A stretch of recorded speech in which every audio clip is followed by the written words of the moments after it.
Welcome to Ajastro Mini Guru, your trusted source for the latest updates and in-depth analysis on the global commodities market. Today, we bring you crucial news regarding wheat prices on the Chicago Board of Trade, or CBOT.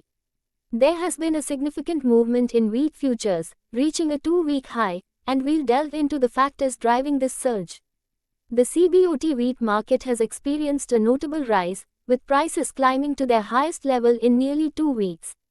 This price rally is largely driven by growing concerns over planting delays in Russia, one of the world's top wheat exporters. Dry weather conditions have significantly slowed down winter wheat planting in key Russian regions, raising alarm about potential impacts on future harvests. As of Thursday, the most active CBOT wheat contract saw a 0.4% increase, settling at $5.91 per bushel. During the trading session, prices touched $5.92, marking the highest point since September 16.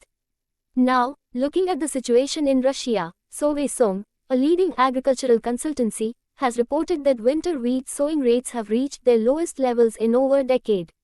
This drought-driven slowdown in key growing areas is causing serious concern for the 2025 grain harvest, potentially tightening global supply. In addition to the planting delays, traders have also reported increased buying activity from commodity funds.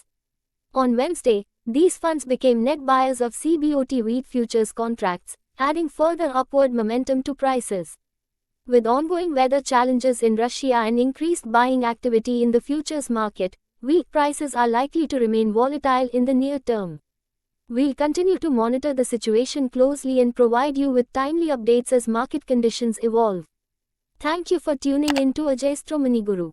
Don't forget to subscribe to our channel and hit the notification bell to stay informed on the latest market developments.